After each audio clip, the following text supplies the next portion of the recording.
오늘 하나님 말씀은 골로새서 1장 12절, 13절, 14절 짤막한 석절. 골로새서 1장 12, 13, 14.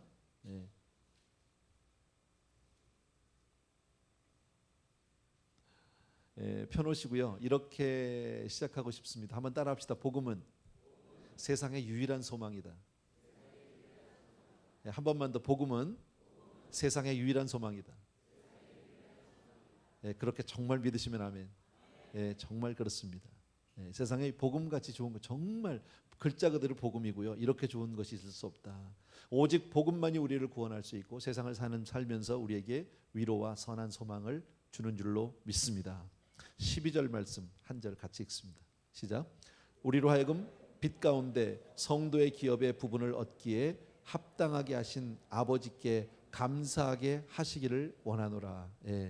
지난번에도 제가 말씀드렸지만 골로새서는 조금 딱딱하기도 하고요. 교리적이고 신학적입니다. 그렇지만 우리의 그 믿음의 파운데이션, 기초를 굉장히 단단하게 해준다.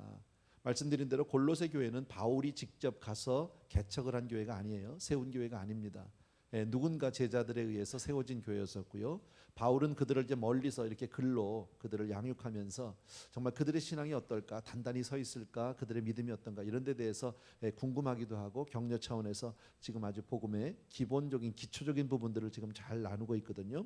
여기서 보게 되면 우리 말이 조금 바울을 통해서 쓴 이게 서신서들이 조금 그렇긴 하지만 말들이 조금 이렇게 힘들어요. 금방 이렇게 구어체로 되어 있지 않아서 들어오진 않는데 우리로 하여금 빛 가운데 성도의 기업의 부분을 얻기에 합당하게 하신, 쉽게 말하면 우리로 하여금 복음의 놀라운 그 은혜와 능력, 천국의 그 소망을 우리들을 허락하신 아버지께 감사한다 그거죠. 아버지께 감사한다. 여기서 바울이 첫 번째 우리들에게 성경을 통해서 우리에게 주고 싶은 것은 뭐냐면 우리 그리스도인 크리스찬은 하나님께 감사하는 사람이다.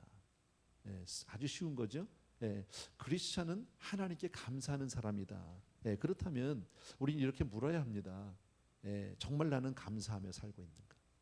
데살로니가서에도 보게 되면 범사에 감사라고 그랬잖아요.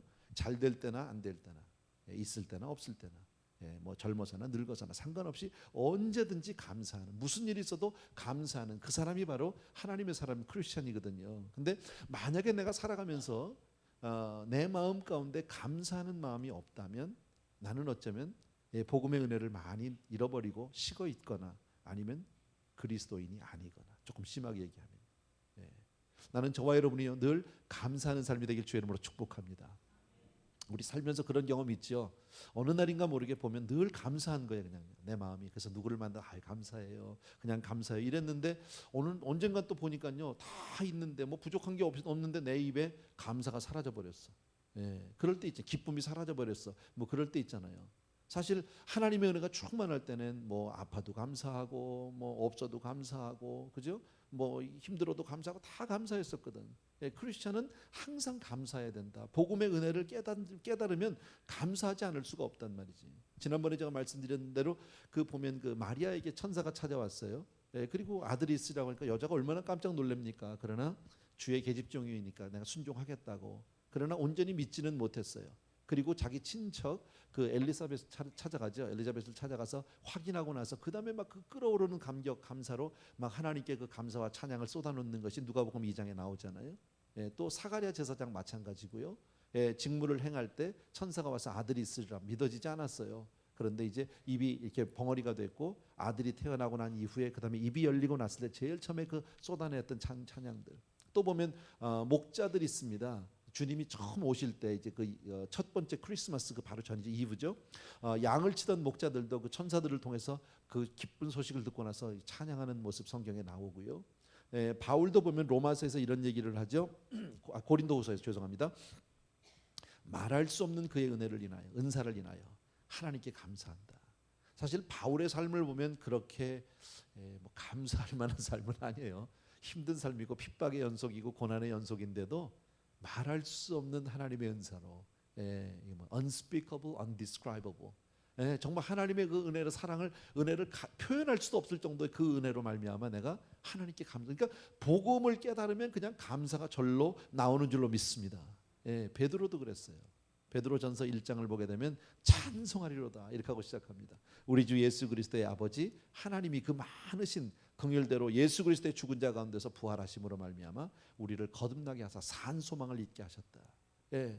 또 계시록을 보게 되면 천국 가서도 막 감사하더라고요. 계시록 아마 여러분 다 기억할 겁니다. 5장에 보게 되면 보좌에 앉으시니와 어린 양에게 찬송과 존귀와 영광과 능력을 세세토록 돌릴지어다 막 이러면서 얼마나 좋으면 그 천국까지 가서 하나님의 보좌 앞에서 정말 찬송과 존귀와 영광과 능력과 막 세세토록 영원히 얼마나 좋으면요. 그랬더니 장로님들과 내 생물들도 같이 엎드려져 가지고 막 찬양하는 모습이 계시록에 보면 여러 번 나오거든요. 뭘 얘기합니까? 여러분, 크리스찬은 감사다. 여러분, 내 마음 가운데서 여러분, 왜 이 사람들이 이렇게 복음의 은혜를 정말 그 은혜를 체험한 사람들이 왜 이렇게 감사할까요? 왜 이렇게 기쁨으로 찬양을 하게 될까요? 이유는 간단합니다. 오늘 우리 본문에서도 나오지만요, 하나님이 다 해주셨어. 내가 한 게 없어. 그게 복음이에요, 여러분. 우리가 한 게 없다라는 거예요. 신앙은 정말 좋은 거예요. 여러분, 신앙생활 같이 사람들은 이걸 모르니까 신앙하기 전에는 바깥에서 그냥 교회 좀 오세요 뭐 이러면은 얼마나 힘들어하는지 몰라요. 마치 뭐 교회만 가면 도살장 끌려가는 것 같이 그렇게 생각했던 분들이 있잖아요. 우리 중에도 나도 그랬고. 나는 아주 예수 믿는 사람, 교회 나간 사람들하고는 밥도 같이 잘 안 먹었어. 재수 없어서. 믿기 전에 내가 그랬어요. 정말 모르니까. 마치 예수 믿고 교회 나가면 내 인생 끝나는 걸로 난 그렇게 착각하고 살았거든요. 모르고. 그런데 알고 나니까 이렇게 좋을 수가 없는 거예요. 정말 신앙만큼 좋은 게 없고요. 얼마나 감사한지. 신앙생활 하다 보니까 내 삶이 반듯해지잖아요. 그죠? 경건한 삶도 사라지잖아요. 또 저절로 거기다 그렇게 뭐 반듯하게 살고 거룩하게 살고 경건하게 살다가 천국도 가. 이거 할렐루야 아니야 이거? 나만 할렐루야야? 아니잖아요. 다 그렇잖아. 아멘이죠? 그런데 혹시 교회를 다니는 우리 중에 감사와 찬송이 없다면, 환경이 어려워서가 아니라 형편이 나빠서가 아니라 사실은 내가 복음의 은혜를 잊어버리고 있기 때문이다라는 거. 여러분, 내 스스로에게 물어야 합니다. 나는 정말 하나님을 찬송하기를 원하는가, 기뻐하는가? 내 입에 항상 주님을 향한 찬송이 있는가? 우리 주일날마다 예배 시작할 때 우리 찬양팀들이 나와서 찬양을 해주는데 혹시 여러분은 그것을 하나의 순서로 어떤 그냥 절차로 생각하십니까? 아니면 정말 내가 마음을 합해서 찬양하십니까? 어떻습니까? 여러분, 내 마음이 열리면요 찬양이 좋은 거예요. 누가 올리라고 안 해도 손이 올라가고 박수치라고 안 해도 혼자서 박수가 쳐지고 하는 그런 일. 여러분, 이런 감사 감격은 다른 종교에는 없다라는 사실을 아세요? 이건 오직 복음 안에만, 기독교 안에만 있는 놀라운 복인 줄로 믿습니다. 아멘. 아까도 말씀드린 대로요. 왜 이 사람들이 복음을 깨달으면 그렇게 찬양을 하기를 원하고 감사하느냐? 하나님이 다 하셨으니까. 하나님이 다 해주셨으니까. 12절 보세요. 다시요. 우리로 하여금 빛 가운데서 성도의 기업의 부분을 얻기에 합당하게 하셨다. 우리로 하여금 성도의 기업을, 그 부분을 얻기에 합당하게. 다시 말씀드리면 그 천국의 놀라운 하나님의 그 천국의 놀라운 축복을 받기에 내가 했다는 거예요. 합당하게 해주셨다는 거잖아. 우리 전에 많이 불렀던 그 복음성가 가운데 이런 거 있죠. D 메이저 하나만 해줄래요? 우리 다 아는 거예요. 사랑합니다 나를 자녀 삼으신 주. 사랑합니다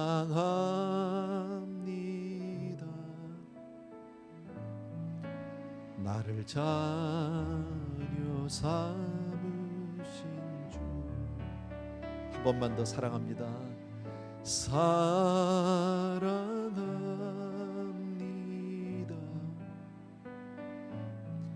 나를 자녀 삼으신 주. 아멘 아멘. 그것까지만 합시다. 우리 뭐 더 해도 좋겠지만 나를 자녀 삼아 주셨다. 여러분, 우리의 구원을 위해서 우리가 한 게 없어요. 주님이 다 해주셨어요. 여러분, 주님이 우리의 구원을 위해서 예수 그리스도 십자가에 달아서 우리의 모든 죄를 사해 주셨고 그 구원을 우리에게 그냥 다 주셨고 우리는 뭐만 하라고? 그냥 믿기만 하라고. 그냥 받아들이기만 하라고. 구원은 내가 노력해서 얻은 것이 아닙니다. 내가 원해서 내가 얻은 것도 아닙니다. 도덕적으로 내 수준을 높여서 얻은 것도 아니고 내가 공부 많이 해서 얻은 것도 아닙니다. 내가 예수를 믿은 것도 아니고 사실은요 주님이 나에게 믿음을 주셨어요. 내가 하나님을 선택한 것이 아니라 선택은 하나님이 나를 택해 주셨어요. 예, 내가 아직 죄인 되었을 때라고 로마서는 말씀한다. 예, 더더욱이나 하나님이 나를 자녀 삼아 주셨다는데 사실 우리 하나님의 아들 하나님의 딸이잖아요. 아멘입니까 여러분? 근데 솔직하게 내가 내 자신을 놓고 보면 하나님의 아들 같아? 하나님의 딸다워? 아니거든요. 예. 근데 하나님이 나를 아들이라 그러니까 나는 그냥 그거 믿고 우기고 산다 이거죠. 예. 세상적으로는 우기는 거지만 사실은 그게 믿음이잖아요. 그죠? 아직은 아니야. 그러나 하나님은 나를 변화시킬 줄로 믿습니다. 마치 우리가 자식을 낳아서 키우는 거하고 거의 비슷해요. 누가 자식을 낳아서 뭐 좀 키워가면서 애가 좀 자라는 거 보고 얼굴도 생기는 거 보고 좀 똑똑한지 좀 보고 좀 봐서 그래 너는 오늘부터 내 아들이다 이런 부모가 세상에 어디 있어요. 일단 낳으면 그 핏덩어리를 그냥 일단은 내 아들 딸이고요. 그리고 호적에 올려놓고 그리고 키워가는 거죠. 예. 그리고 내 아들을 만들어가는 거죠. 그 과정이 있잖아요. 마찬가지다라는. 그래서 이 교회만큼 중요한 데가 없는 거죠. 우리는 이 교회 안에서 우리가 하나님의 자녀로 점점 성숙 성장되는 줄로 믿습니다. 예. 그래서 복음은 우리에게 아무것도 요구하지 않아요. 먼저 뭐 해가지고 와라. 너희들이 가서 좀 이만큼 수준이 돼가지고 와라. 뭐 성경을 몇 번 읽고 와라. 적어도 기도는 어느 정도 해가지고 와야 돼. 뭐 이런 거 없잖아요, 여러분. 세상은요 내 마음대로 다 가고 싶어도 갈 수가 없어요. 원해도 갈 수 있는 게 아니라고. 내가 하다가요 참 웃기는 일이 있었어요. 오래전에 좀 몇 년 됐는데요. 제가 개가 있잖아요 집에. 근데 이제 교회에서 선교를 가야 되겠는데 이 개를 맡길 데가 없는 거야. 근데 뭐 이 병원이나 무슨 개 호텔 같은 게 사실 그게 말이 호텔이죠. 가면 요만한 우리 속에다 넣어놓는 거지. 너무 미안하잖아요. 나는 선교 간다고 하는데 걔는 우리 속에 이렇게 하고 한 도주를 갇혀 있으면 얼마나 힘들겠냐고. 말 못하지만. 그래서 제가 막 알아봤습니다. 그랬더니 그렇게 우리에다 가두지 않고 이렇게 놓아서 봐주는 랜치가 있더라고요. 썬랜드 어디에 있어요. 그래서 제가 전화를 해서 물어봤습니다. 제가 개가 있는데 우리 개가 거기 가는데 하루에 얼마나, 나는 내 관심은 얼마나야 했었어요. 도대체 얼마나 받나. 예. 하루에 뭐 50불을 달래나 그렇더라고요. 개 한 마리에. 그러니 보낼 수도 없었지만. 예. 그래서 내가 2마리가 있는데 갈 수 있느냐 그랬더니 뭐라 그러냐면 일단 데리고 오래요. 그래서 왜 그러냐 그랬더니 면접을 봐야 된다네. 나 이런 참. 예. 그래서 내가 안 데리고 갔어요. 왜냐면 돈도 비싸지만 우리 개는 가면 면접에서 떨어져. 될 수가 없는 개야. 하다못해 개 맡기는 것도 내 마음대로 안 돼. 여러분 유치원도 내가 들어가고 싶다고 되는 게 아니잖아요. 줄 서야 되고 가서 면접해야 되고 뭐 얼마나 힘든지 말. 돈 있다고 하는 게 대학교 내가 돈 학비 낼 수 있다고 가는 게 아니잖아요. 그죠? 실력 돼야 되지. 직장도 마찬가지 아닙니까? 내가 원하는 직장 가서 열심히 일하겠다고 받아주지 않아요. 다 시험 보고 카트레인이 있고 다 자기네 원하는 수준 이상이 돼야 받아준단 말이지. 근데 유일하게 그냥 아무나 오는 데가 어디야? 여기야 여기. 교회 오는데 뭐 시험 보고 온 사람이 있어요? 교회 오는데 누가 무슨 뭐 면접 보고 온 사람이 있냐고. 그냥 들어오면 그날부터 교인이잖아. 그잖아요. 이런 데가 세상에 어딨냐고요. 왜 교회는 그렇게 구별을 하지 않을까요? 차별하지 않을까요? 어느 정도 우리도 나눌 수 있잖아요. 그잖아요. 뭐 예를 들어서 뭐 키 얼마 이상만 들어라 뭐 이럴 수도 있는 거 아니야? 예, 뭐 아니면 적어도 뭐 고등학교 이상은 나와야 됩니다. 뭐 이런 것도 있을 수 있잖아. 근데 교회는 그런 게 없다고. 왜? 복음의 성격 자체가 그러니까 복음이 뭡니까? 우리가 한 게 아무것도 없는 하나님이 다 해주신 줄로 믿습니다. 그런데 사람들은요 어떻게 그렇게 생각을 안 합니다. 자꾸 우리가 뭔가를 해야 된다고 생각한단 말이지. 그것은 누가 그렇게 하는 겁니까? 마귀가 우리를 속이고 있다라는 거예요. 뭔가 우리가 해내야 한다. 뭔가 우리가 하나님 앞에 뭔가 드려야 되고 내 행위를 드러내지 않으면 안 된다라고 자꾸 속이는데 그렇지 않다라는 거예요. 구원은 온전히 하나님의 은혜인 줄로 믿습니다. 여러분 오늘 당장 와도 십자가의 강도도 예수 그리스도만 믿으면 구원받게 되는 줄로 믿습니다. 그래서 구원은 하나님이 주시는 값없이 주시는 선물인 줄로 믿습니다. 에베소서 2장 8절과 9절 우리들이 너무너무 잘 알잖아요. 너희가 그 은혜를 인하여 믿음으로 말미암아 구원을 얻었나니 이것이 너희에게서 난 것이 아니요 하나님의 선물이라. 행위에서 난 것이 아니니 이는 누구든지 자랑하지 못하게 하려 함이니라. 우리가 만들어낸 게 아니다. 하나님이 그냥 주신 것이다. 우리 그냥 받은 거예요. 여러분 정말 그 천국이 바로 내 것인 줄로 믿습니다. 성경을 보면요 모든 것이 다 하나님의 은혜. 그거를 그냥 하나님이 그냥 거저 주셨어요를 다른 말로 하나님의 은혜 이렇게 얘기하는 거예요. 최초의 사람 아담이 범죄했습니다. 하나님 앞에 죄를 범하고 나서요. 그리고 이제 쫓겨나게 됐죠. 얼마나 힘들었겠습니까? 잘 살던 사람이 그렇게 그냥 형편없이 이렇게 나락으로 떨어지면 참 힘든 거거든. 그랬더니 인생은 그렇게 불행하고 고통 가운데 있는데 하나님이 찾아오셨어요. 창세기 3장 15절을 신학에서는 뭐라고 하냐면 원시복음이라고 얘기합니다. 하나님이 오셔서 하신 얘기가 우리말로 바꾸면 이거야. 네가 지금 이렇게 죄를 범함으로 말해서 너 자신을 망친 건 물론이고 네 주변에 있는 모든 환경을 다 망가뜨렸잖아. 근데 네가 너 자신을 회복하지 못해. 네가 이 주변의 환경을 네가 다시 회복시킬 그럴 수 없어. 근데 앞으로 여자의 후손이 태어날 거고 뱀의 후손이 있는데 걔네들이 싸우는데 여자의 후손이 뱀의 후손의 머리를 그냥 완전히 박살낼 거야. 부숴버릴 거야. 짓밟을 거야. 이렇게 얘기합니다. 뭘 얘기하는 거예요? 이거는요, 예수 그리스도의 오심을 예언하고 있는 거죠. 여러분, 이 모든 이야기는 누가 하신 거예요? 하나님이 하신 거예요. 인간이 요구한 게 아니에요. 누가 찾아오신 거예요? 하나님이 찾아오신 거예요. 그러니까 인생의 우리의 구원은 처음부터 하나님의 계획 가운데 하나님의 마음에서 하나님이 행하신 거지 우리가 한 것이 아무것도 없다는 사실을 기억해 주셔야 합니다. 사람은 마귀는 자꾸 우리 보는 뭘 해야 한다고 생각합니다. 그렇지 않습니다. 여러분, 창세기부터 보십시오. 천지창조 하나님이 하셨어요. 그리고 모든 환경을 아주 완벽하게 하셨어요. 그리고 사람을 지으셨어요. 생각해 보세요. 그 사람에게 하나님이 다 맡기셨어요. 이 동산에 있는 거 다 임의대로 네 마음대로 하는 거, 네 마음대로. 딱 하나 선악과만 건드리지 말라고 그랬어요. 하나님은 다 맡겼거든요. 근데 여자가 나갔다가 마귀에게 꼬임을 받았어요. 뱀에게 꼬임을 받았습니다. 그리고 속아버렸어요. 성경에 보니까 진자는 이긴 자의 종이래요. 속음으로 말미암아 자기가 가졌던 걸 다 뺏긴 거예요. 하나님은 원래 마귀에게 그런 권세를 주지 않았어요. 그래서 그들은 에덴으로부터 쫓겨나게 됐고요. 그리고 그 위에 있던 노아의 홍수 사건도 마찬가지죠. 여러분, 노아가 뭐 혼자 알아서 뭐 배를 만들고 그런 겁니까? 아니요. 하나님이 노아에게 찾아오셔서 노아 보러 배 만들라고 그러고요. 노아 보러 들어가라고 그러고요. 짐승들 다 넣으라고 그랬고, 하나님이 때가 되면 나가라고 그랬고요. 다 모든 것이요. 아브라함을 부르신 분이 아브라함이 하나님을 찾았나요? 하나님이 아브라함을 찾아오셨나요? 아브라함이 했거든. 하나님이 찾아오셨거든요. 그리고 아브라함, 이삭, 야곱으로 내려가서 그 계보가 쭉 마태복음 1장을 보게 되면 마리아에게서 예수 그리스도가 나니라까지 그 모든 과정을 보면 누가 하셨다? 하나님이 하셨다라는 거예요. 우리네 인생은 하나님을 위해서 아무것도 한 게 없습니다. 처음부터 끝까지 하나님이 하신 것이고 이스라엘 자손을 구원하신 분은 하나님이시다. 유대인들이 메시아를 이끌어낸 것이 절대 아닙니다. 하나님은 첫째 아담을 만드셨고 그가 실패하니까 둘째 아담 예수 그리스도를 보내주신 줄로 믿습니다.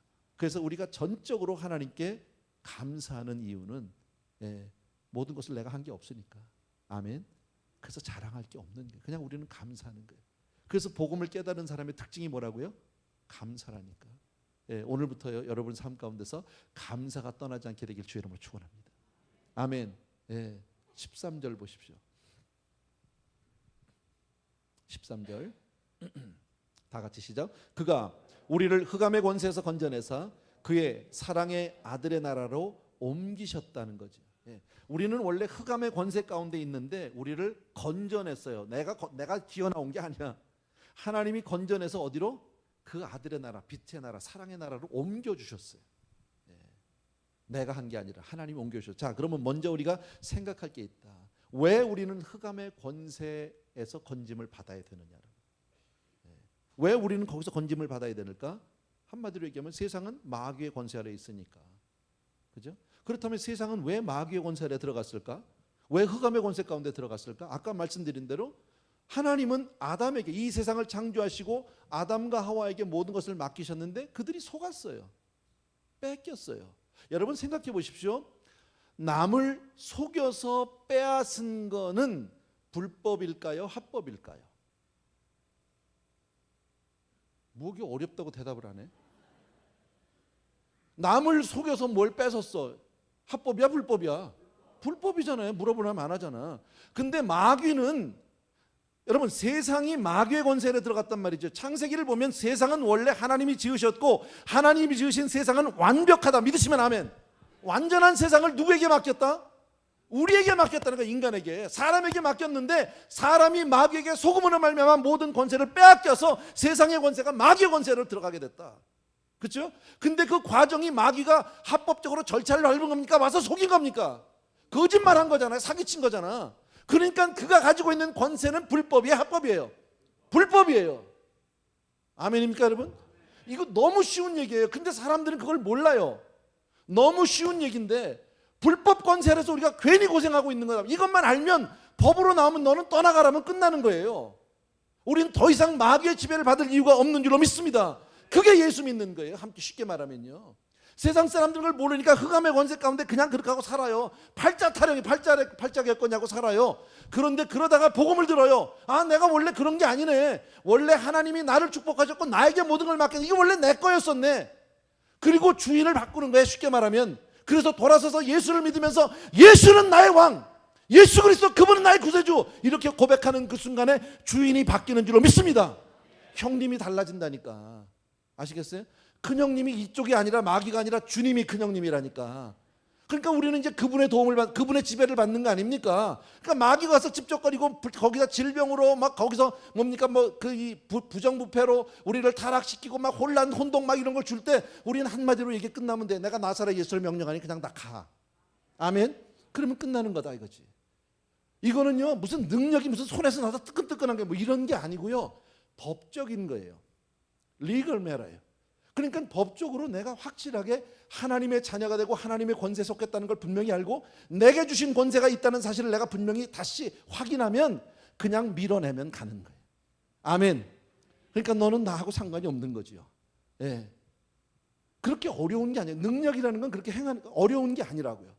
이거는 분명히 하나님께서 우리에게 주신 그런 권세요 어서리티인 줄 믿으셔야 합니다. 아멘. 자, 다시 말씀드립시다. 사단이 가지고 있는 이 권세는 아담을 속에서 빼앗은 겁니다. 그러니까 이것은 불법입니다. 자, 우리가 이것을 그리스도 안에서 회복하면 되는 줄로 믿습니다. 자, 또 하나 우리 봅시다. 오늘 13절에 보게 되면 재미난 구절이 있습니다. 그가 우리를 흑암의 권세에서 건져냈다 합니다. 누가? 하나님이 우리를 흑암의 권세에서 건져내서 그의 사랑의 아들의 권세로 아니면 나라로? 나라로. 흑암의 나라라고 얘기하지 않고 흑암은 권세고요, 아들의 사랑의 나라고요. 다시 말씀드리면 마귀는 권세는 속에서 빼앗을지 모르지만 나라는 없어. 그렇다면 나라가 없는 권세는 뭐가 없을까요? 규례가 없어요. 엉망진창이에요. 질서가 없어요. 혼란과 혼돈이에요. 무슨 얘기인지 아시겠습니까? 모든 것이 타락과 방탕입니다. 그래서 마귀의 지배 아래 있는 모든 세상은 그렇게 어려운 거예요. 세상 삶이 왜 어렵습니까? 생각해 보십시오. 과거에 비해서 지금의 삶이 얼마나 풍요합니까? 얼마나 많이 좋아졌습니까? 얼마나 많은 지식과 과학의 의학의 발전이 있습니까? 한 가지 예를 들어서 의학. 얼마나 많은 좋은 약이 있어요. 성도님들이요, 저에게도 가끔 약을 주세요. 뭐 이렇게 뭐 이거 먹으라고 주고 뭐 건강식품도 주고 막 줘요. 내가 어떨 때 이거 먹다 나 영생하지 내가. 잘못하면. 너무 좋은 게 많은데, 그렇게 좋은 약들이 많은데 병을 쫓아갑니까? 못 쫓아갑니까? 못 쫓아갑니다. 왜 그럴까요? 세상이 그런 거예요. 세상은 우리의 힘으로 이길 수 있는 게 아니에요. 여러분, 사람들의 노력으로 돈 문제가 있으면 해결이 될까요? 아니요. 그렇지 않아요. 그 흑암 권세 가운데 사니까 사람들의 모든 의식 구조가 뒤죽박죽이 되고 엉망진창이 됐어. 뭐가 옳은지, 뭐가 행복인지, 뭐가 잘하는 건지를 다 잊어버려서 뭐가 뭔지를 몰라. 그래서 사람들 뭐만 생각해? 돈만 있으면 되는 줄 알아. 돈 있으면 편안할지는 모르지만 그것 때문에 내가 행복하거나 복되지 않아요. 그것 때문에 내가 영생을 얻을 수 있는 문제가 아니에요. 예. 내가 남의 집 얘기해서 미안한데요. 난 뭡니까 감정도 없고 아는 집도 아니야. 근데 신문에 하도 나오더라고. 전두환 씨네.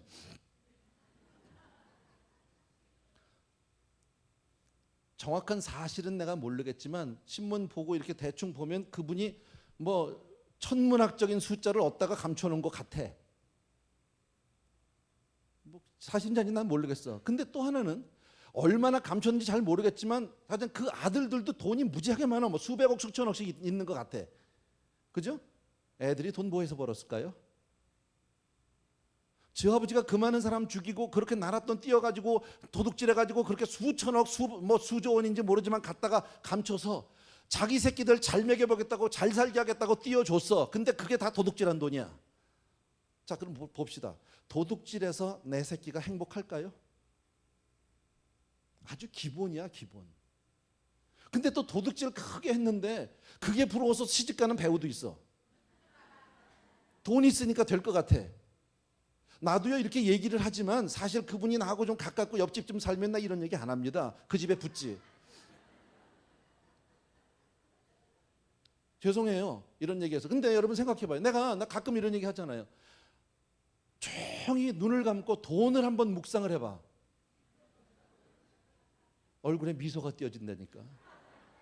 돈은 날 별로 안 좋아해. 근데 나는 왠지 친해야 될 것 같고 그래. 사람이 그런 거예요, 여러분. 그런데 가만히 보라고요. 그래서 잘 되느냐면 절대 그렇지 않다라는 거예요.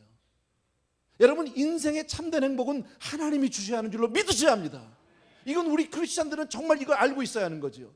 세상의 권세가 나를 행복하게 하는 게 아닙니다. 지식이 나를 행복하게 하는 필요 없다는 게 아니라 다 중요한 겁니다. 돈 많이 벌면 좋지요. 유익하게 쓰고 선한 데 쓰면 좋겠지요. 그러나 그것으로 내 욕심 채우면 안 됩니다. 사람이 욕심을 내어도 얻지 못한다고 성경은 분명히 말씀하고요. 수고하고 먹은 떡이라야 복이 있다고 성경은 우리에게 말씀합니다. 일하지 않고 남의 것 도둑질해서 가져온 건 절대 행복할 수 없습니다. 그런데 사람들은 그렇게 생각하지 않습니다. 여러분, 어떨 땐 그래. 사람들, 뭐 성도님들인지 몰라도 뭐 라스베가스 뭐 가가지고 좀 땄다는 거야. 뭐 딴 쪽도 있겠지 뭐. 근데 아직까지 내 목회하면서 한 번도 뭐 어제 내가 라스베가스에서 딴 돈에 11조를 드립니다, 이런 건 아직 본 적이 없어. 근데 많은 사람들이 가잖아요, 그죠?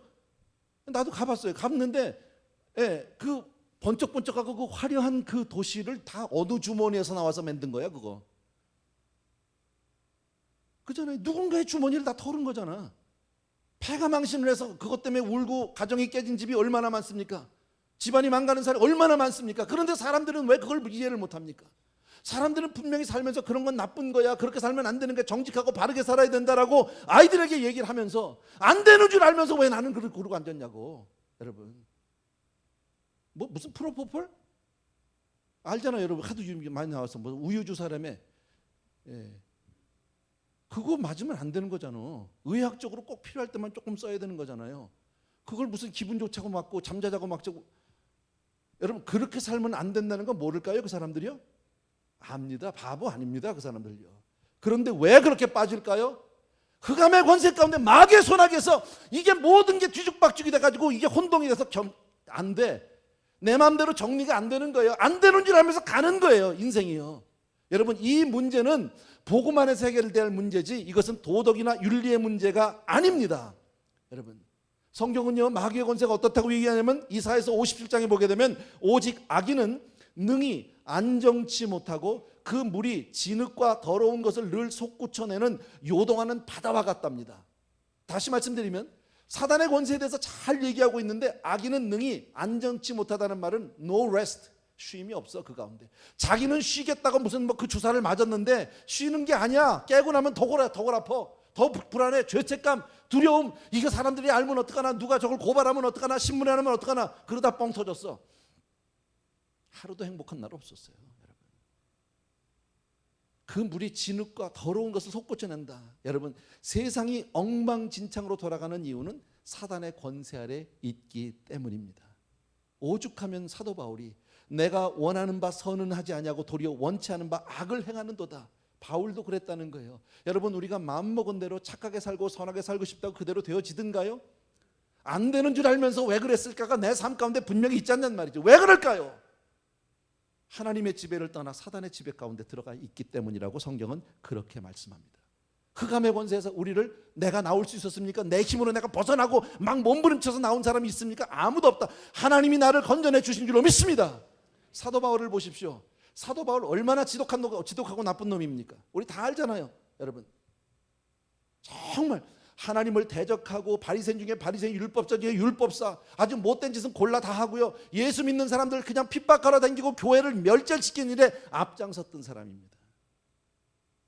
근데 그가요 어떻게 변했어요? 그가 뒤돌아서서 하나님 내가 회개하고 이랬습니까? 아니요. 주님이 갔어요. 주님이 찾아가셨어요.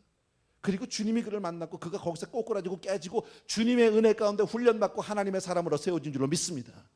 바울만? 여러분은요? 나는? 마찬가지잖아요. 제가 저를 보면 아는데요 뭐. 내가 그랬던 사람인데요. 바울같이 그렇게까지는 못했지만 나도 예수 믿는 사람, 나 꼴도 보기 싫었어요. 이유도 없었어요. 교회 나간다면 밥도 같이 안 먹었어. 기분 나빠서. 왠지 재수 없는 것 같고 교회 나간 사람 보면 침 한 2번, 3번 뱉어줘야 될 것 같고 그랬던 사람이 접니다. 왜 그랬을까? 아무 이유도 없이 왜 그렇게 미워하고 싫어하고 핍박하고 그랬을까요? 속았다는 거예요. 속았다는 거예요. 나오라는 거죠. 흑암의 권세 가운데 있던 우리를 하나님이 건져내 주신 줄로 믿습니다. 예, 그런데 더 무서운 게 있어요, 여러분. 그거보다 더 무서운 게 뭐냐, 여러분. 세상이 이렇게 돌아간다는 그것을 모르는 거예요. 왜 세상이 이렇게 복잡하고 어지럽게 돌아가는지 그 이유조차 모르게 만든 게 바로 사단이 하는 일이다. 사람들이 보면요, 죽음에 대해서는 참 관심이 많습니다. 신문을 보십시오. 예, 철학, 심리학, 뭐 약을 보십시오. 우리 어르신들 보면 이만큼씩 드시잖아요, 하루에. 나쁜 게 아니면 드시는 건 좋아요. 건강하게 살기 위해서, 좀이라도 좀 오래 살기 위해서 필요한 거죠. 병원도 열심히 가시고, 다 좋은 거. 그게 나쁘다는 뜻은 아닙니다. 그렇게 내 생명의 죽음에 대해서는 관심이 많은데 마귀가 뭘 지금 가려놨는지 아십니까? 죽은 다음에 심판이 있다는 사실은 아무도 생각하지 않습니다. 세상에 사는 많은 사람들, 믿는 사람이나 믿지 않는 사람들 다 똑같이 죽음에 대해서는 아주 민감합니다. 그런데 그 다음에 심판이 있다는 것은요, 아무도 생각 안 합니다. 성경은요, 사람이 한 번 죽는 것은 정한 일인데 그 다음에는 심판이 있다는 거죠. 반드시 있다는 거죠. 근데 마귀는 그걸 싹 가려버렸어요. 죽음까지만. 그러니까 어떻게든 살려고 몸부림치라는 거죠. 죽은 다음에 하나님 앞에 서서 심판을 받아야 된다. 아멘입니까, 여러분? 그렇다면 내가 삶의 자세가 분명히 달라질 수밖에 없잖아요. 지금같이 이렇게 살아도 좋은 겁니까? 예? 내가 정말 이렇게 살다가 하나님 앞에 서도 괜찮은 겁니까? 분명히 내 삶을 돌아볼 수 있어야 되는데 왜 거기에 대해서는 우리가 그만큼 무감각하냐라는 거지. 속고 있는 거예요. 보이는 게 다가 아니다라는 거예요. 마귀는 우리를요, 흑암의 권세 가운데 가둬놓고 복음 진리를 듣지 못하게 합니다. 예. 그런데 우리가 거기서 어떻게 빠져나와서 하나님의 자녀까지 되었느냐, 이것은 내가 한 게 아니에요. 하나님이 건져 주셨어요. 아멘. 예. 이 위대한 구원은 하나님이 나를 구원해 주시기 위해서 하나밖에 없는 아들 예수 그리스도 십자가에 못 박아서 달려 죽으시고 엄청난 희생을 치르시고 나를 구원해 주신 줄로 믿어야 합니다. 나는 거저 얻었지만 그 값은 priceless. 감히 우리가 얘기할 수 없는. 아까도 말씀드린 대로 바울을 봐도 그렇고 나를 봐도 그렇고. 그래서 복음에 대해서 우리가 분명히 이해하고 깨달은 사람은 이 고백이 나올 수밖에 없어요. 나의 나 된 것은 하나님의 은혜라. 믿으십니까, 여러분? 그렇게 한번 고백합시다. 시작. 나의 나 된 것은 하나님의 은혜라. 아멘. 정말 나의 나 된 것 하나님의 은혜지. 내가 지금 이렇게 있는 거 하나님의 은혜죠. 내가 한 게 아니지. 예. 그래도 어떻게 감사하지 않을 수가 있어요? 내 입에서 어떻게 감사가 떠날 수 있냔 말이지, 여러분. 만약에 하나님이 나를 위해서 이 일을 안 해주셨다면 나는 아직도 그냥 그 구덩이 속에서 그냥 그렇게 살다가 가는 거야. 뭐 하다 가는지도 모르고 그렇게 가는 거야. 얼마나 불쌍한 인생으로 끝나는지 몰라요. 여러분, 소망은 예수 안에 있는 줄로 믿으셔야 합니다.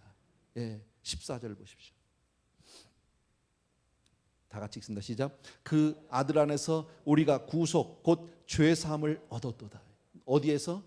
아들 안에서. 예수 안에 구원이 있는 줄로 믿습니다. 예수 안에 죄사함이 있는 줄로 믿습니다. 요한에서 3장 8절에서는 이렇게 말씀합니다. 죄를 짓는 자는 마귀에게 속하나니, 무슨 얘기입니까? 마귀의 흑암의 권세 아래 있는 자는 그냥 자동으로 죄를 짓는다, 그 얘기입니다. 자동으로. 그 안에 있으니까요.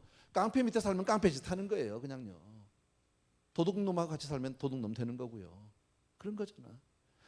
죄를 짓는 자는 마귀에게 속하나니, 마귀는 처음부터 범죄함이라 뭐예요? 아주 죄덩어리다, 그 얘기입니다. 이거는요. 하나님의 아들이 나타나신 것은, 예수 그리스도가 오신 것은 마귀의 일을 멸하려 하심이니라. 우리 힘으로 깰 수 있다 없다? 안 된다라는 거예요. 예수 그리스도만이 우리의 구세주인 줄로 믿습니다. 아멘. 그래서 우리는 정말 예수만을 꼭 붙들고 믿어야 합니다. 예, 너무너무 잘하는 거지만 여러분, 이스라엘 백성이요, 출애굽한 이후에 광야에서 많이 다 엎어져서 죽었어요. 왜 죽었는지 아세요? 감사하지 않아서 죽었어요. 출애굽한 그 은혜 다 잊어버렸어요. 10번의 재앙 속에 구별해 주신 거 다 잊어버렸어요. 홍해를 가른 거 다 잊어버렸어요. 광야에 왔을 때 처음에 얼마나 좋아하고 막 찬송을 드렸습니까? 그런데 조금 더 가다가 조금만 어려움을 당하고 뭐 조금만 힘든 일이 생기면 금방 하나님 원망하고 세상으로 돌아가고 싶다고 얘기하고, 하나님이 참다 못해서 걔들은 그냥 끝냈어요. 거기서요. 여러분, 감사를 잃어버릴 때 하나님의 은혜가 떠난다라는 겁니다. 애굽에서 우리가 구원받았다는 사실을 잊어버렸기 때문에